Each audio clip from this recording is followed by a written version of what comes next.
பட்டினத்தார் சொன்னது. உணவைதான் சாப்பிட்டேன், எப்படி மலமானது?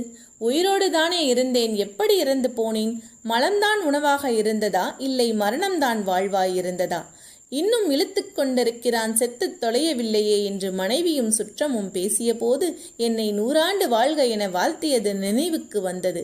இதுவரை எனது கோடாரியால் நான் எனது வேரையல்லவா வெட்டி இருக்கிறேன்.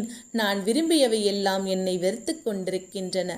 இளமையாய் இருக்கும் போதே முதுமையை பழகியிருக்க வேண்டும். அறுசுவை உணவை தேடி தேடி உண்ணும் போதே அது மலமாகும் என்று உணர்ந்திருந்தால் அடுத்தவர் உணவை நாம் பறித்திருக்க மாட்டோம். அனைவருக்கும் பயன்பட வேண்டிய பொன்பொருளை ஒரு திருடனை போல பதுக்கி இருக்க மாட்டோம். காலம் கடந்த ஞானம், பாயும் நோயும் தவிர யார் துணை வரப்போகிறார்கள்? இறந்தாலும் எனக்காக யார் அழப்போகிறார்கள்? பிணமான பின் இந்த மாளிகையும் பணமும் எனதென்று நான் சொந்தம் கொண்டாடவா முடியும்? சந்தனத்தால் மணந்த உடல் என்றாலும் இறந்தால் மணக்கவா போகிறது? கண்ணே மணியே என்று கொஞ்சிய தாயும் என் உயிரே என்று சொன்ன மனைவியும் பிணமான பின் உடன் வரவா போகிறார்கள்? பிரிய மாட்டேன் என்று சொன்னவர்கள் பிணமென்று வீசி சென்ற பிறகு மண் என்னை பார்த்து, மகனே நான் இருக்கிறேன், என் மடியில் வந்து உறங்கு என்று